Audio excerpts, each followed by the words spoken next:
Mikekingbiz, the premier business media brand covering and connecting Central Virginia. It's home to Mikekingbiz Radio, producer of On the Mic with Mike RVA, which airs on ESPN Richmond 106.1 FM, The Choice 105.3 FM, and worldwide on IBGR.network. Follow Mikekingbiz for the best business-ish content in RV. And with me, Jeremy Gray. Jeremy, where are you based out of now? Where are you located? I'm actually in Vietnam. I'm in a town or city called Vung Tau. Vung Tau is about 2 hours south of Ho Chi Minh City. It's the nearest coastal resort to Ho Chi Minh City. So I'm in southern Vietnam. All righty. So when you look, what's the business environment there so that folks on my program can get an idea of it? Oh, Mike, that's absolutely a great question. Vietnam is absolutely booming. Q2 GDP growth 7.7%. Q3 GDP growth 13.1%. Vietnam is benefiting from basically, quite frankly, with the US-China disruptions. People are looking for other countries to get their materials from. We've got huge investments here from Samsung. Apple are here building their iPods. It really is a booming country. Great demographics, very, very young population. Vietnam is, I think, one of the most connected countries in the world in regard to free trade agreements. So, I mean, Mike, I'm really glad you asked that question, because I would love to help any company who's thinking about setting up in Vietnam. You know, I would love to just give you some guidance, be the person on the ground. It is a fantastic environment. Ladies and gentlemen, that's what International Business Growth Radio, that's what we do here. We bring in talent from around the world. So Jeremy, how do people in Vietnam and the Far East view American business now, say as opposed to 5 years ago, and what are they looking at going forward? Well, that's interesting. You know, Vietnam, despite the Vietnam War, or as they say here, the American War, despite that, Vietnam is very, very pro-American, very pro-American, and you know they really are interested in emulating the American business style. You know, the young people are very interested in going to America for their education. They really want to be entrepreneurs following the American system. At the moment, most of the investment coming into Vietnam is actually coming out of Asia, right? So the leading investment countries coming into Vietnam are countries like Korea and Japan. But there's plenty of FDI coming out of the US, and yeah, very favorable attitude. And that has not changed a lot over the last 5 years. It's still very, very. A fighter and a dreamer and full-time making ends meter. Early riser with a nudge. A high school struggler and now college achiever surrounded by believers. Quick learner and little timer. But I'll make the time. And with my degree, I will give of my time. What's your and?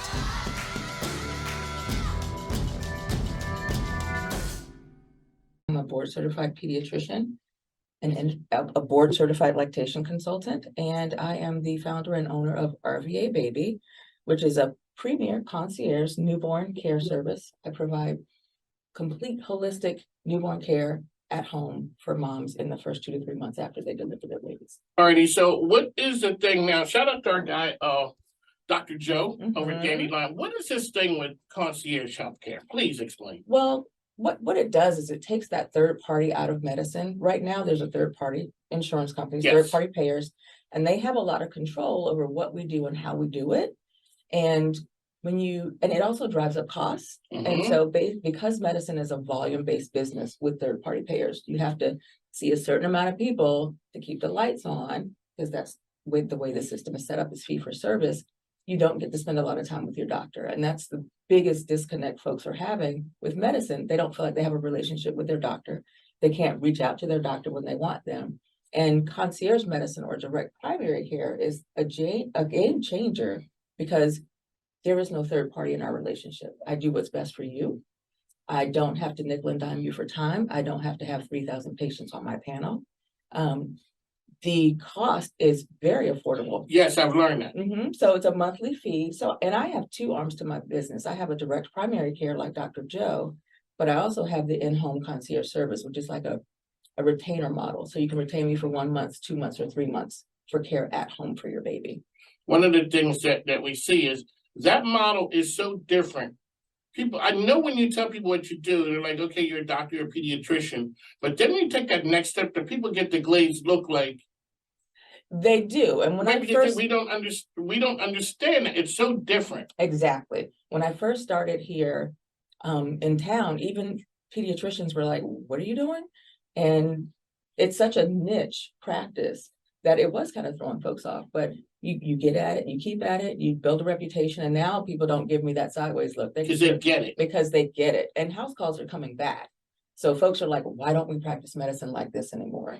Why can't I have a direct relationship with my provider without having an intermediary? And that's the big difference between direct primary care and the traditional model. On the microphone, we got Dr. West here with us. So doctors went to medical school to practice medicine. That's what we hear. But now the business side of it, okay, doctor, here you go. The business side of it is, I think, so I go to me and my wife, we go to the VA. And you see those doctors there. Those doctors are right alongside the nurses, the technicians. They put in their 40 or whatever, and they go home and a check shows up. Yes. They don't have to deal with all of the other stuff that comes with the business side of a medical practice, the business side of a legal practice, all those things. What does that do for you? I know, so when we went to Dr. Joe, he said that we were going to be in there, the initial visit was going to be an hour. And you're like, okay. But then when you sit there answering questions for an hour, yes, it's like, man, an hour's a long time. You know how many doctors we've seen? We might have waited for an hour. But and then got our 5 minutes. Exactly. You got our 5 minutes in.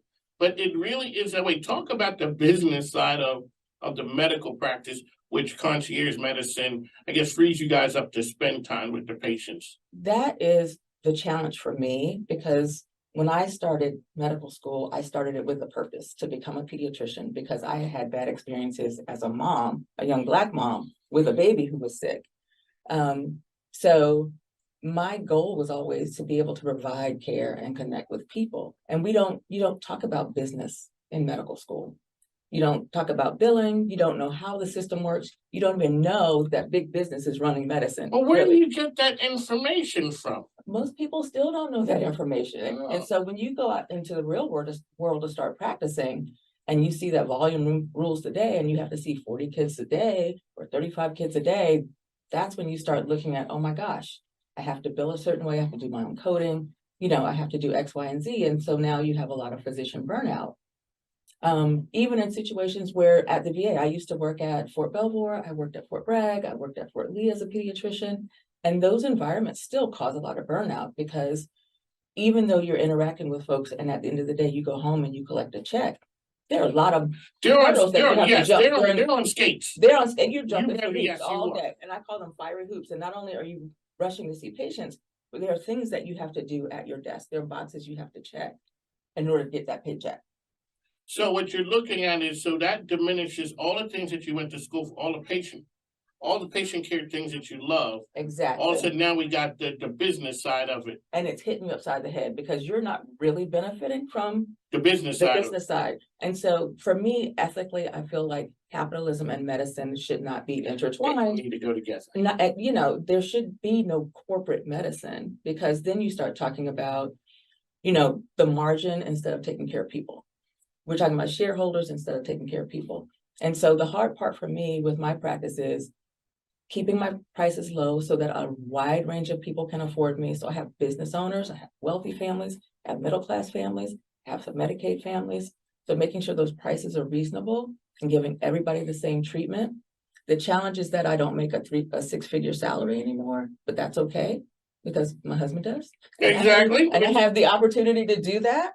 But that's not true for every pediatrician out there. So how long has your practice been open? Since December 2016. Okay. You had something. You hang the shingle out, you got all the expectations like all businesses. When did you know, okay, I might be able to make a go in this? There's no one big moment where the lights is flipped on and I'm like, I got it. There's some back and forth. There's like, I got really? this. I got this. And then it was like, Oh. I quit myself today. Like, why am I not making any money? And then it's like, because it's like feast or famine when you're self-employed. So that's a challenge. But I think in the last 6 months, I feel like, okay, now I have something that is scalable in the sense that I can franchise it and move it into other markets.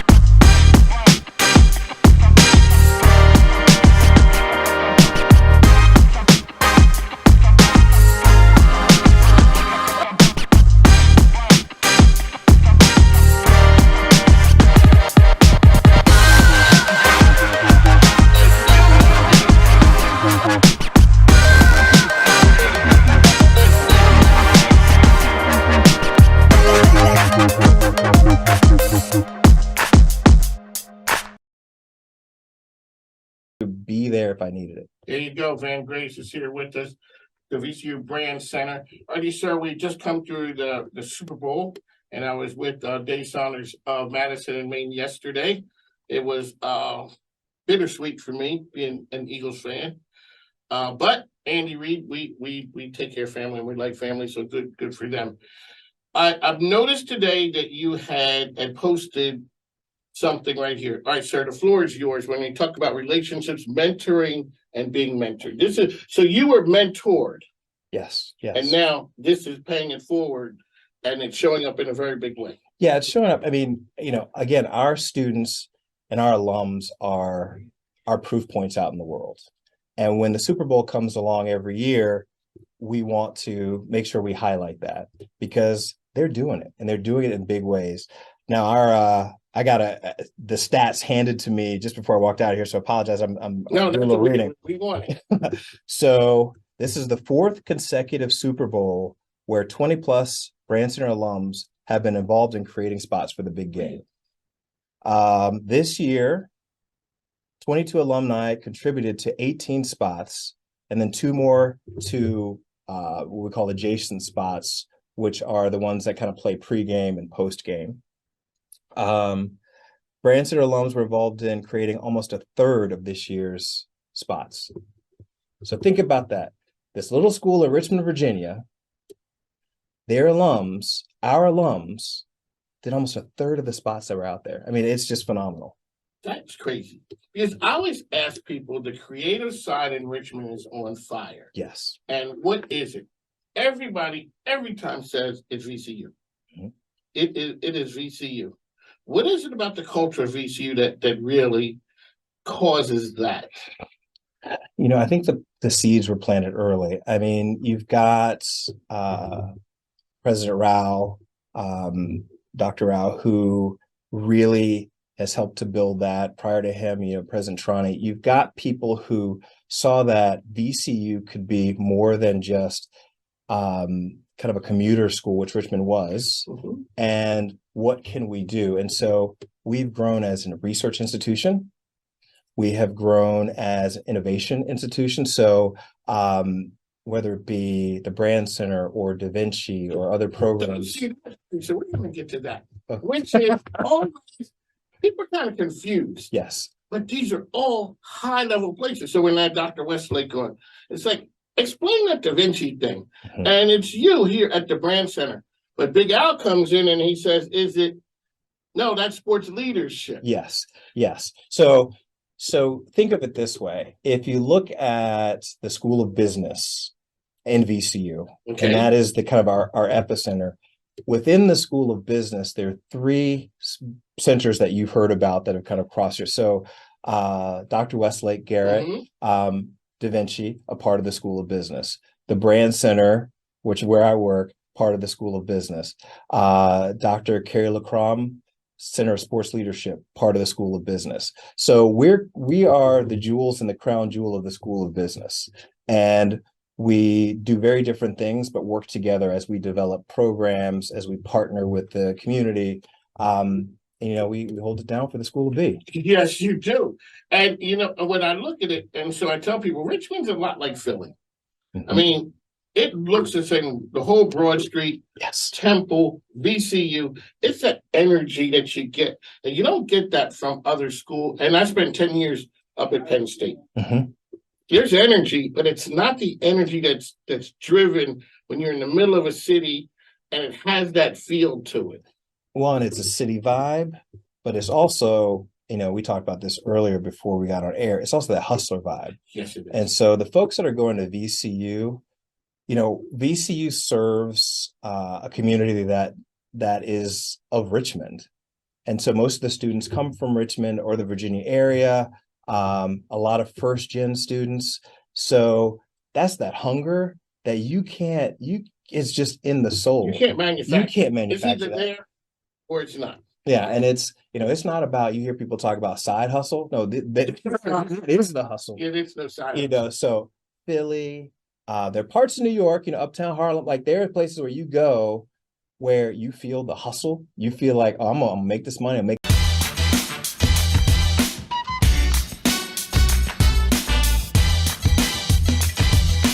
Check it out.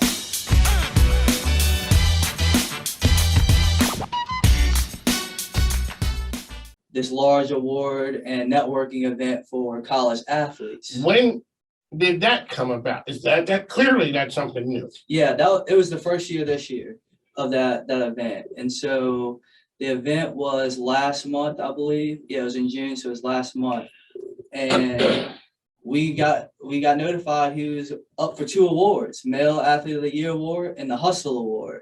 And in my mind, I don't never put anything, I don't put my eggs in the basket before I get it. But it was looking kind of good. But I'm like, with that Hustle Award, it'd be a crime if he didn't get it. That is true. And lo and behold, God willing, when they made the announcements, I was watching online and they said Raekwon Smith with the Hustle Award. And you knew. And what's changed for you guys since that happened? One thing that's changed is a lot of publicity. When it first started, there was not a lot of public media who wanted to kind of tell Raekwon's story. And as he even grew and got more deals, no one really wanted to tell his story. And then now that we have 70 deals, a lot of these national brands want to tell. Want to come calling. Yes, they want to come call and telling his story. And so what was it like when Freddie Berry gets the notification from Forbes? Man. Okay, what did I thought it was fake. What did the family say? So at first I thought it was fake because it was an email and it said Forbes was like the first word. And I was like, somebody's trying to play me. Yeah, somebody's trying to play me. But then I looked who the writer was and I was like, okay, yeah, this is the real deal. Yep. Okay, so you told the family. What did they say? They were like, wow. Oh yeah, they were definitely wild. My family posted all on Facebook and all that stuff. So they were really, really proud. And it was a big deal because I've also been laid back and not really putting it out there about what I'm doing in the sports world. Yes. I like to come with a big splash. Sure. That is a and so I was waiting for the big splash and the big splash that came. That is Used to make do, and now I'm making a name for myself and my family. I've got no room for discouragement, only encouragement. And I'm being taught business like it's nobody's business. At home and in class. And hold the door, please, because this elevator's going straight up. What's your and?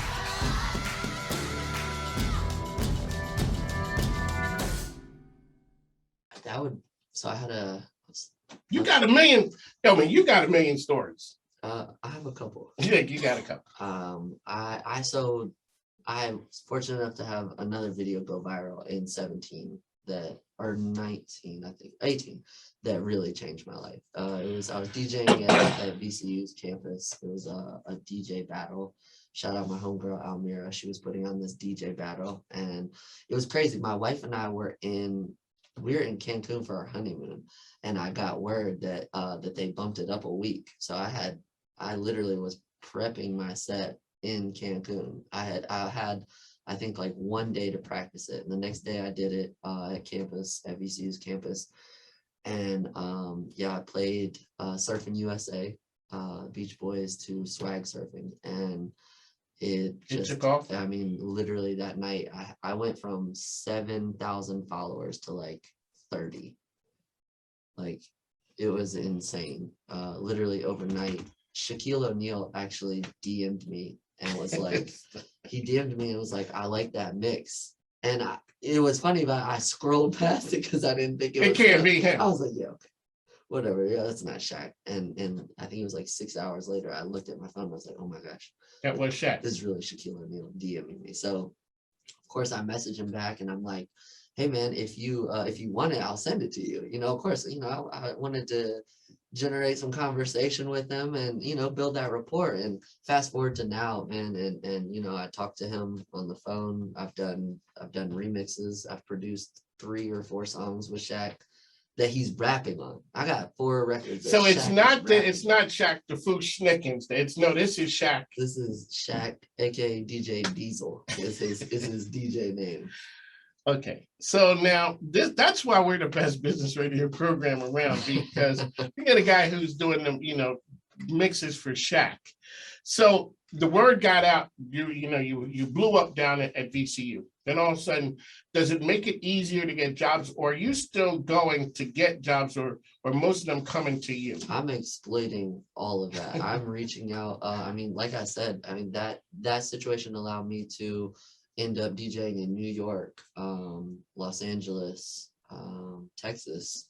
And no, don't get me wrong, those weren't because people reached out to me from those places. Those are because I said, hey, this is my resume, this is what I've done. Here's this video, went viral. I mean, everywhere, posted at Shade Room. It was posted everywhere. So when people are out there, and I always say to people, if you think no one's watching when you are posting, keep doing it. Always. Keep doing it. Oh. My granddaughter says I'd get more likes and followers if I put her in every video. That's what happens. That might be true. Yeah. You know, it might be, because when people look at you, let's talk about likes and followers and engagement. How important is that in your world? Do you need a lot of that for street? I want to call it street cred, but credibility, or I look at social media as like your resume. It's my resume, kind of. You know, I try to post everything that I do, you know, whether it's music production or DJing on there. So I kind of treat it like a resume, you know, to say, hey, this is what I do. You can see what I did last week, where I was DJing, how many times I was DJing each month, you know, my schedule and stuff like that. So, I mean, I'm not going to necessarily say you need 1 million followers, but it's like, if you have followers, genuine followers that you that aren't paid for and all that stuff, I mean, if you maximize those opportunities to those people, because you never know what some of those people can do, you know, what they do, what their hands are in, who they might know and stuff like that. So, I mean, I do feel like social media plays a major role these days. are you I know you see me on the video. Mikekingbiz. You heard me on the radio. Mikekingbiz. The leading voice of the business ecosystem in Richmond and all across VA is Mikekingbiz. Mikekingbiz. Check out the king of RVA Business Talk on ESPN Richmond 106.1 FM, Choice 105.3 FM, and now on CW Richmond TV. Mikekingbiz. For us, and His Eye is on the Sparrow, a song that I sang at my my grandfather's graveside, a song that's so special to me that even though it was unplanned, it was just a moment to say, you know, we can all be in a lot of pain and go through a lot of stuff, but we're more important than birds and we're more important than anything else in the world to God, and each one of us is created that way. So that's what I love about this song, right from scripture. All right, let's do it. Why should I feel discouraged? Why should the shadows come? Why my heart be lonely and long for heaven and home. When Jesus is my portion, a constant friend is he. His eye is on the sparrow, and I know he watches me. And I sing because I'm happy. And I sing because I'm free. His eyes on the sparrow, and I know he watches me.